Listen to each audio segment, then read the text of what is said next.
Hello, and welcome to Learn English Elementary Podcast number 1. My name's Ravi. And I'm Tess. We're your presenters, and we've got lots of things for you to listen to today. But before we start, I think we should introduce ourselves. Ravi? Okay, I'm Ravi. Or I tell you what, I'll introduce you, and you can introduce me. How about that? Well, okay then. This is Tess. She's from London. How old are you? None of your business, Ravi. And she loves dancing and riding her mountain bike, okay? Okay. And this is Ravi. He comes from Manchester. He's 23. Oh, aren't you? Oh, yes. He likes football and he's a great cook. Thanks. And there's one more person for you to meet. I'd like to introduce our producer, Gordon. Say hello to everyone, Gordon. Hello. Pleased to meet you. Hi, Gordon. And how are you today? Very well, thank you, Tess. Good. We'll speak to Gordon again later in the show, but now it's time to get on with our programme. We've got an excellent show for you today, and let's start with our first section called I'd Like to Meet. We ask people a simple question. Which famous person, dead or alive, would you like to meet? And of course, we ask them to explain why. Our guest today on I'd Like to Meet is Zara Heller from Bristol. Hello, Zara, and welcome to the show. Hello. Hi, Zara. And what do you do, Zara? I'm a student. I'm in my last year at school. I'm 16. Right. Now, let's ask the question. So, Zara, which famous person, dead or alive, would you like to meet? I'd like to meet Angelina Jolie. Angelina Jolie? Great, good choice. Tell us a bit about her. She's an American film actress. She was in Tomb Raider, and she's an ambassador for the United Nations, too. And why did you choose her to talk about today? Well, because I really admire her. She's a famous film star with a lot of money and a famous celebrity film star husband. But she really cares about helping people, and she uses her money and her fame to help children and people who are very poor or have a difficult life. I saw a film about her on MTV, the music channel. It was a video diary of her visiting Africa and talking about how to stop poverty. And they were really simple things. And I thought it was really cool because MTV doesn't usually show programs like that. It's usually just music videos and things. But because she's famous and beautiful, then people want to see her so she can get a lot of attention for the things that she wants to change. Yeah. Do you like her films? Do you think she's a good actress? Yes, I do. I don't think she's a great actress, but she's a good actress. And she's so beautiful that you just want to look at her all the time. Yeah. I think she's one of the most beautiful women in the world. I love watching her. I love all her films. And what would you like to talk to her about, Zara? I'd like to talk about her trips to different places all around the world, and about Hollywood, and her family, and about what people like me can do to help poor children. Well, thank you very much, Zara. That was really interesting. Personally, I'd like to talk to her about her husband, Brad Pitt. I think he's gorgeous. Okay, Tess, calm down. For all of you listening, we'd like to hear from you. Which famous person, dead or alive, would you like to meet, and why? Email us at learnenglishpodcast@britishcouncil.org. That's learnenglishpodcast, all one word, at britishcouncil, all one word, .org. That's O-R-G. Let us know which famous person you would like to meet and why. Okay, now it's quiz time. Every week we'll have a little quiz to get you thinking. This week it's the 10-second quiz. It's very easy. We give you a topic and you give as many answers as you can in 10 seconds. Our two players today are Daniel. Daniel's 16 and comes from London. Hello, Daniel. Hi. And Alice. Alice is also 16 and she comes from Liverpool. Hi, Alice. Hello. Do you both know what to do? Mm-hmm. Okay. We give you a topic and you have to write down all the words you can think of. For example, we say bathroom and you write a list. Bath, soap, shampoo and so on. As quick as you can. Got the idea? Yeah. Good. Okay, let's play. You've got 10 seconds to write down things you can find in a kitchen. Okay? So, for example, you could say microwave oven. Okay? Things you can find in a kitchen. Go!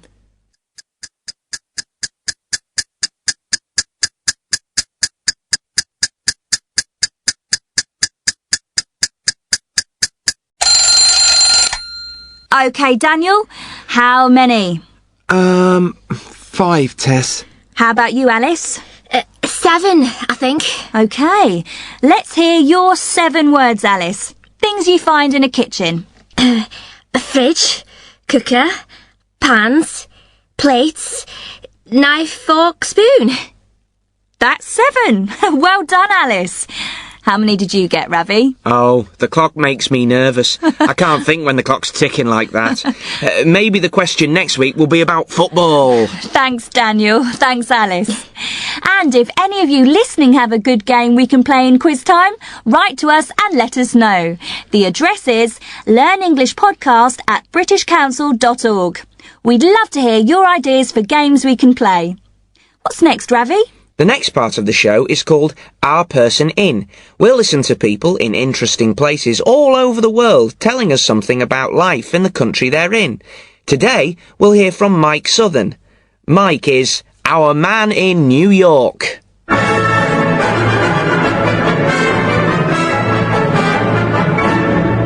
New York. What do you think of? Skyscrapers, taxis, noise, people. John Lennon said that New York is the capital city of the world, and it certainly feels that way. But in the centre of this exciting, noisy, polluted city, there is a place to find peace and quiet. A short walk from busy Fifth Avenue in Manhattan, you'll find Central Park. Central Park is the green heart of New York City, and over 25 million people come here each year to escape the city. People run, swim, climb, or simply sit and read a book in the huge park's different scenery. And it's not just for people. Lots of rare birds have made their home in the park, and there are legends of big cats hiding in the dark trees. Although it looks completely natural, the park is man-made, created over 150 years ago. Frederick Law Olmsted and Calvert Vaux designed the park at a time when the city was a very crowded, dirty and unhealthy place to live. They wanted to make a place where rich and poor people could find fresh air in the dirty city. It does the same job today. As a friend of mine always tells me, life in New York would be impossible without Central Park. Wow, really interesting. We'll hear from another one of our people next time. Or if you'd like to write in and tell us something interesting about your city or town, we'd love to hear from you. You can send it to us at learnenglishpodcast@britishcouncil.org.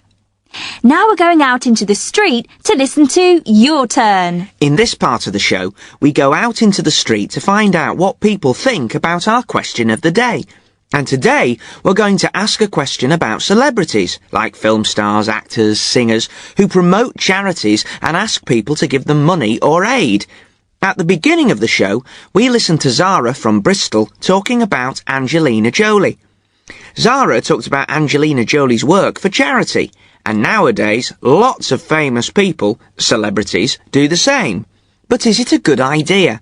So today's question is it a good idea for celebrities to do work for charity? Is it a good idea for celebrities to do work for charity?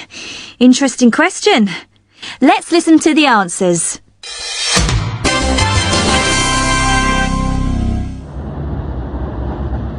I think it's a good thing. People don't want to listen to boring politicians, but everyone likes celebrities, so they listen to what they have to say. When Bob Geldof and Bono organised Live 8 a few years ago, everybody was talking about how to end poverty in Africa. My little brother was only 12 years old, but he was talking about it. That can't be bad. I hate it. The celebrities only want publicity, and they want us to think that they're really nice people, you know? They care about the world, they care about poverty, so they can sell more records. But it's a big lie. They're not interested in poor people or the charities at all. Why is it a problem? The charities need money, and if celebrities can help them to get more, then what's wrong with that? I think that some celebrities only want publicity, but, well, who cares? The charities get some money. That's the really important thing. But if you think, for example, Angelina Jolie or George Clooney is really cool, then you want to do the same things that they do. So you might give to charity too because you want to copy your favourite star. I think it's a good thing. Helping people is cool nowadays. I think the celebrities do it because they copy other celebrities. Everyone's doing it nowadays. It's the fashion to do work for charity. I hate it. These film stars make millions of dollars for a film and live in houses that cost millions of dollars and travel in private planes and stay in expensive hotels, and then they go and visit some poor people. It's ridiculous. OK, some interesting answers there. Do you have an opinion about this question? We'd love to know what you think. Is it a good idea for celebrities to do work for charity? Or do you have an idea for a question that we could ask on your turn? Send us an email at learnenglishpodcast@britishcouncil.org and we can take your question into the street. OK, now it's time to meet Karolina. Karolina is from Venezuela and she's visiting Britain for the first time. It's a big adventure for her. She's going to live, study, and she hopes have a good time here in the UK. And we're going with her. Karolina's going to study in Newcastle in the northeast of England. She speaks very good English, but this is her first visit to Britain, so some things are very strange for her. We're going to follow Karolina in our podcasts and listen to some of the conversations that she has in lots of different situations. Today, we're going to hear what happened when she first arrived in Britain from Venezuela. Here's Karolina at Heathrow Airport in London. Let's listen to her conversation at immigration control. Excuse me, am I in the right line for immigration? I don't know, dear. It depends. What nationality are you? Venezuelan. No, this queue's for British and European Union members. You need to go over there, where it says other passport holders. Can you see? Oh yes, okay, thank you. Good evening. Good evening. Where have you travelled from today? From Venezuela, from Caracas. Can I see your passport, please? Mm-hmm. Thank you.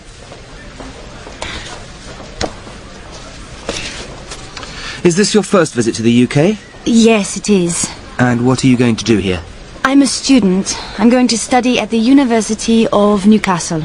Is it a full-time course or a part-time course? A full-time. It's a full-time course. Mm-hmm. I've got my letter from the university here. Do you want to see it? Yes, please. Here you are. Thank you. And how long is the course? How long do you intend to stay in the country? 3 years. 3 years. Mm-hmm. Yes, that's right. Do you intend to work in this country? Oh, no, I'm not going to work. Well, maybe in the university holidays, but the British Embassy in Caracas said that was okay. Yes, that's correct. Students can work in the holidays. Is everything okay? Yes, everything seems to be in order. I just need to stamp your passport. Mm-hmm. With today's date. Here you are. Okay. Passport and letter. Thank you. I hope you enjoy your stay. Newcastle's a very nice place. Go down the stairs and turn left to collect your baggage. Thank you very much. Good evening, sir. And where have you travelled from today? Karolina did really well there. Airports can be so difficult. I think she did really well too. I hope she can come and join us in the studio soon. I'd like to meet her. Well, that's almost the end. Wait a minute, Ravi. Don't forget Gordon. Gordon? What do you mean? He wants to tell a joke. Oh, no. Don't be horrible. Gordon! Joke time! Come on, Gordon! Are you ready? Yes, I'm here. I hope this is good, Gordon. How long have I got? 1 minute at the most. OK then. Right. A chicken walks into a library. A chicken? Yeah. A chicken walks into a library, walks up to the counter and says to the librarian, "Book, book." The librarian gives the chicken 2 books. She puts the books on the chicken's head and the chicken walks out of the library. 1 hour later, the chicken walks back into the library. It walks up to the counter and says to the librarian, "Book, book." The librarian gives the chicken 2 books and the chicken walks out of the library. An hour later, this happens again. Book, book. And the chicken walks out of the library with 2 books on its head. But this time, the librarian thinks, this is strange. So she decides to follow the chicken. She goes out of the library and follows the chicken. The chicken crosses the road, walks along the street, turns the corner until it comes to the lake. Sitting by the lake is a big fat frog. The chicken gives the books to the frog, and the frog looks at them and says, "Read it. Read it." Oh, Gordon! That's terrible! And that's the end of this part of the show. We have to go now, but don't go away. After this little break, you're going to hear Tom, our English teacher. After every show, Tom talks about the language you heard and gives you ideas to help you learn. So don't go away, but we'll say goodbye now. See you next time. Bye! Don't forget to send us your emails. Here's that address one more time. It's learnenglishpodcast@britishcouncil.org. You are listening to a Learn English elementary recording from the British Council. Hi, I'm Tom. At the end of every podcast, you'll hear from me. I'm going to talk about some of the language you heard in the programmes and talk about ways to help you learn English. Remember Karolina in the airport? Listen to part of her conversation again. Is this your first visit to the UK? Yes, it is. And what are you going to do here? I'm a student. I'm going to study at the University of Newcastle. Karolina and the immigration officer are talking about the future, Karolina's time in Britain. To talk about the future, they both use going to. The immigration officer says, "And what are you going to do here?" And Karolina says, "I'm going to study at the University of Newcastle." They both used going to talk about the future, because they are talking about plans. When the immigration officer says, "What are you going to do here?" he's asking Karolina what her plan is. And she says, "I'm going to study," because that's her plan. She decided it before she left Venezuela. So, we use going to talk about future plans. But listen to another part of Karolina's conversation. Thank you. And how long is the course? How long do you intend to stay in the country? 3 years. 3 years. Yes, that's right. Do you intend to work in this country? Oh, no, I'm not going to work. Well, maybe in the university holidays, but the British Embassy in Caracas said that was okay. The immigration officer said, "How long do you intend to stay in the country?" And, "Do you intend to work in this country?" Again, he was asking about Karolina's future plans. But he said, "Do you intend?" Intend is a formal way to talk or ask about plans. You might hear this verb, intend, at an airport immigration desk or on an immigration form. It's another way to ask about your plans. One more thing.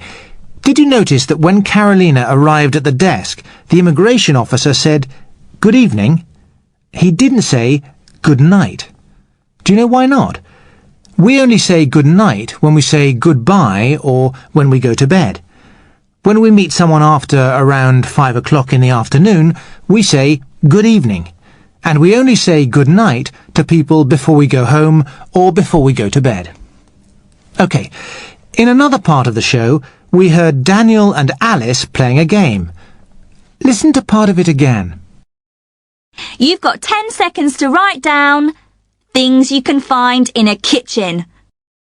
OK, Daniel, how many? 5, Tess. How about you, Alice? 7, I think. OK, let's hear your 7 words, Alice. Things you find in a kitchen. A fridge, cooker, pans, plates, knife, fork, spoon. I hope all of you have a notebook where you keep new words, a vocabulary notebook. Think about how you put new words into your notebook. Do you put them in alphabetically? All the words beginning with A, then all the words beginning with B? Or do you organise your new words another way? Some people put words into their notebooks in word families. They put words together that are connected in some way.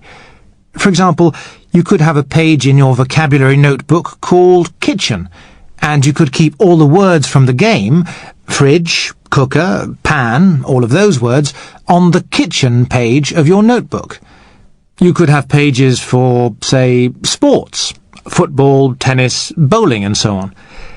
And you can write more than just the words. You can write the verbs that go with the words. Play football, but go bowling or go skiing. There's no right way or wrong way to keep your new vocabulary. You have to find the way that helps you remember the new words. OK. By the way, if there are any words from the game that you don't know, remember that you can find them on the website. You can read all of the podcast, and if you click on a word, it'll take you to a dictionary that tells you what the word means. We'll give you that address again at the end, so go and find a pen to write it down. Right, finally, after every podcast, I'll try to show you something that you can try to use in your own English. This week, I heard this interesting expression. Excuse me, am I in the right line for immigration? I don't know, dear. It depends. What nationality are you? Now, there are 2 things there I want to talk about. Firstly, the old lady called Karolina dear. She said, "I don't know, dear." Sometimes older people might call you dear. It's a friendly, affectionate thing to do. But be careful, it might sound a bit strange if you try to use it yourself. The other thing I noticed was that the old lady said, "It depends." She didn't know the answer because she needed more information.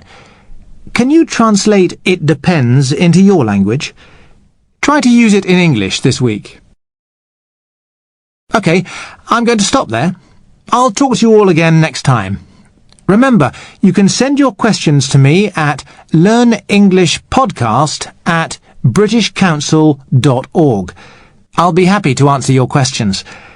In a moment, you'll hear the address for the website where you can read everything you've heard in this podcast. Right, that's all for this time. Bye for now. See you next time.